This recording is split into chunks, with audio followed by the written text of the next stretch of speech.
ಅನೈತಿಕ ಸಂಬಂಧಕ್ಕೆ ಗಂಡನನ್ನೇ ಹೆಂಡತಿ ಕೊಂದಿದ್ದಾಳೆ. ಬೆಳಗಾವಿಯಲ್ಲಿ ಹೆಂಡತಿಯಿಂದಲೇ ಪತಿಯ ಮರ್ಡರ್ ಆಗಿದೆ. ರಾಮದುರ್ಗ ತಾಲೂಕಿನ ರಾಮಪುರ ಗ್ರಾಮದಲ್ಲಾಗಿರುವಂತಹ ಘಟನೆ ಇದು.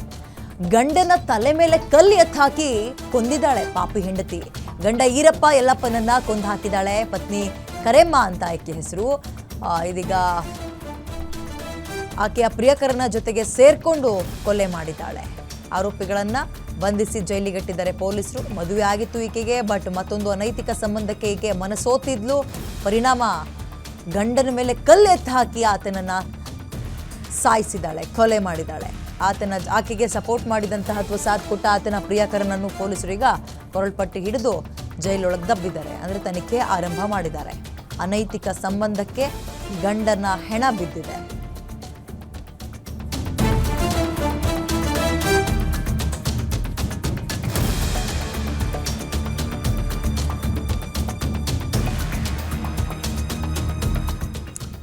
ಈರಪ್ಪ ಯಲ್ಲಪ್ಪ ಅಂತ ಆಕೆಯ ಗಂಡ, ಆತನನ್ನ ಕೊಂದು ಹಾಕಿದ್ದಾಳೆ. ಸಾಬಪ್ಪ ಮಾದರ ಜೊತೆಗೆ ಆಕೆ ಸೇರಿಕೊಂಡು ಗಂಡನ ತಲೆ ಮೇಲೆ ಕಲ್ಲು ಎತ್ತು ಹಾಕಿ ಈಗ ಈ ಮರ್ಡರ್ ಮಾಡಿದ್ದಾಳೆ. ಇತ್ತೀಚೆಗೆ ಇಂತಹ ಘಟನೆಗಳು ಮರುಕಳಿಸ್ತಲೇ ಇದ್ದಾವೆ. ಹೆಚ್ಚೆಚ್ಚಾಗಿ ಇಂತಹದ್ದೇ ಸುದ್ದಿ ನೋಡ್ತಾ ಇದ್ದೀವಿ.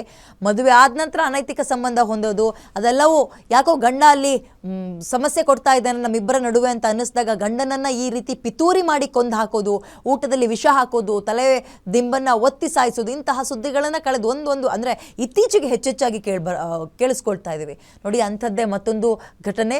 ಬಹಳ ವಿಕೃತವಾಗಿ ಕೊಂದು ಹಾಕಿಬಿಟ್ಟಿದ್ದಾಳೆ.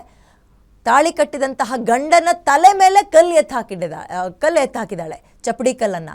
ಅದು ಕೂಡ ಆಕೆಗೆ ಸಾಥ್ ಕೊಟ್ಟಿದ್ದಾನೆ ಆಕೆಯ ಪ್ರಿಯಕರ.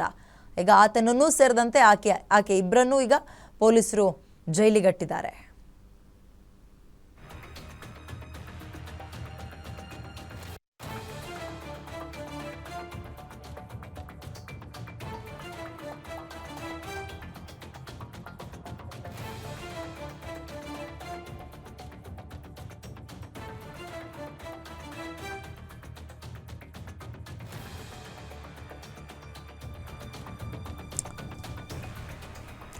ಸಮಾಜ ಯಾವ ಹಾದಿ ಹಿಡಿತಾ ಇದೆ ಅನ್ನೋ ಪ್ರಶ್ನೆ ಸಹಜವಾಗಿ ಬರುತ್ತೆ. ಈ ರೀತಿಯ ಕೊಲೆ ದರೋಡೆಗಳೆಲ್ಲವೂ ಆಗುತ್ತೆ. ಬಟ್ ಸಂಸಾರದಲ್ಲಿ ಏನೋ ಎಡವುತ್ತು ಅಥವಾ ಎಲ್ಲವೂ ಸರಿ ಇಲ್ಲ ಅಂದಾಗ ಈ ರೀತಿಯ ಕೊಲೆಗಳಾಗ್ತಾ ಇರೋದು ಬಹಳ ಆತಂಕ ಮತ್ತು ಹೆದರಿಕೆಯನ್ನು ಹುಟ್ಟಾಗ್ತದೆ.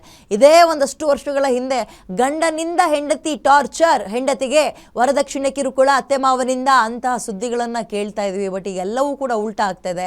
ಹೆಂಡತಿಯೇ ಗಂಡನನ್ನು ಕೊಲ್ಲುವಂತಹ ಸುದ್ದಿಗಳನ್ನು ವಿಪರೀತವಾಗಿ ಕೇಳ್ತಾ ಇದ್ವಿ. ಹಲವಾರು ರೀತಿಯಲ್ಲಾಗಿರ್ಬೋದು, ಹಲವಾರು ರೀತಿಯಲ್ಲಿ ಕೊಲ್ತಾ ಇರುವಂತಹ ಸುದ್ದಿಗಳನ್ನು ಕೇಳಿದ್ವಿ. ಅಂಥದಕ್ಕೆ ಮತ್ತೊಂದು ಸೇರ್ಪಡೆಯಾಗಿದೆ. ಅದು ಬೆಳಗಾವಿಯಲ್ಲಿ ಹೆಂಡತಿ ತನ್ನ ಅನೈತಿಕ ಸಂಬಂಧಕ್ಕೆ ಗಂಡ ಅಡ್ಡಿಯನ್ನು ಉಂಟು ಮಾಡ್ತಾ ಇದ್ದ ಅನ್ನೋ ಹಿನ್ನೆಲೆಯಲ್ಲಿ ಆಕೆಯ ಪ್ರಿಯಕರನನ್ನೂ ಸೇರಿಸ್ಕೊಂಡು ಗಂಡನ ತಲೆ ಮೇಲೆ ಚಪ್ಪಡಿ ಕಲ್ಲು ಎತ್ತು ಹಾಕಿ ಆತನನ್ನು ಕೊಂದು ಹಾಕಿದ್ದಾಳೆ. ಮೋರ್ ಡೀಟೇಲ್ಸ್ ನನ್ನ ಕಲೀಗ ರಾಜೇಶ್ ನೀಡ್ತಾರೆ. ರಾಜೇಶ್, ಈ ಘಟನೆ ಬಗ್ಗೆ ಸುದ್ದಿ ಏನು ಸಿಗ್ತಾ ಇದೆ? ಹೆಚ್ಚಿನ ಅಪ್ಡೇಟ್ ಹೇಗೆ? ರಾತ್ರಿ ಮಲಗ್ದಾಗ್ಲಾ ಅಥವಾ ಹೇಗೆ ಹೊಡೆದಾಡ್ಕೊಂಡು ಸತ್ತಿದ್ದ? ಡೀಟೇಲ್ಸ್ ಏನಿದೆ? ಏನು ಇದೆ ಅಂತಂದ್ರೆ ಜುಲೈ 8ರಂದು ಈ ಮರ್ಡರ್ ಆಗಿರತಕ್ಕಂಥದ್ದು. ಏನೋ ಅನೈತಿಕ ಸಂಬಂಧ ಹಿನ್ನೆಲೆ ಪತ್ನಿಯೇ ಏನೋ ಪತಿಯನ್ನ ಕೊಲೆ ಮಾಡಿರ್ತಕ್ಕಂಥದ್ದು.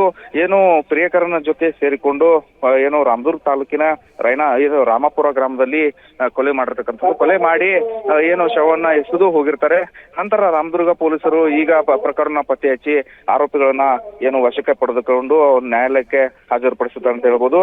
ಏನು ಈರಪ್ಪ ಆಡಿನ ಎಂಬಾತ ಈತ ತನ್ನ ಪತ್ನಿಯ ಅನೈತಿಕ ಸಂಬಂಧ ವಿಚಾರವಾಗಿ ಸಾಕಷ್ಟು ಒಂದು ರೀತಿಯಲ್ಲಿ ರೋಷ ಹೋಗಿರ್ತಾನೆ. ಏನಂತಾನೆ ಹಲವಾರು ಬಾರಿ ಆಕೆಗೆ ಬುದ್ಧಿವಾದ ಹೇಳುವಂತ ಕೆಲಸ ಮಾಡ್ತಿರ್ತಾನೆ. ಆದ್ರೆ ಇದಕ್ಕೆ ಏನು ಆಕೆ ಯಾವ ರೀತಿಯೂ ಕೂಡ ಕೇರೆ ಅನ್ನೋದಿಲ್ಲ. ಹೀಗಾಗಿ ಕರೆಮ್ಮ ಅನ್ನೋಳು ಏನಂತಂದ್ರೆ ಇನ್ನೊಬ್ಬ ವ್ಯಕ್ತಿಯ ಜೊತೆ ಸಾಕಷ್ಟು ಬಾರಿ ಅನೈತಿಕ ಸಂಬಂಧ ಇಟ್ಕೊಂಡ ಹಿನ್ನೆಲೆಯಲ್ಲಿ ಬುದ್ಧಿವಾದ ಹೇಳಿದ್ರು ಕೇಳಲಿಲ್ಲ ಹಿನ್ನೆಲೆಯಲ್ಲಿ ಹೇಗಾದ್ರೂ ಮಾಡಿ ಗಂಡನನ್ನೇ ಮುಗಿಸಿದ್ರೆ ನಮ್ಮ ವಿಷಯ ಯಾರಿಗೂ ಗೊತ್ತಾಗೋದಿಲ್ಲ. ಹಾಗಾಗಿ ಈ ಪ್ಲಾನ್ ಅನ್ನ ರೂಪಿಸಿ ಏನಂತಂದ್ರೆ ಪತಿಯನ್ನ ಕೊಲೆ ಮಾಡಿ ಈಗ ಏನು ಪೊಲೀಸರಿಗೆ ಶರಣಾಗಿದ್ದಾರೆ ಅಂತಾನೆ ಹೇಳ್ಬೋದು. ವಿದ್ಯಾ, ಓಕೆ, ಧನ್ಯವಾದ ಡೀಟೇಲ್ಸ್ಗೆ. ಬೆಳಗಾವಿಯಲ್ಲಿ ನಡೆದಿರುವಂತಹ ದುರ್ಘಟನೆ ಇದು.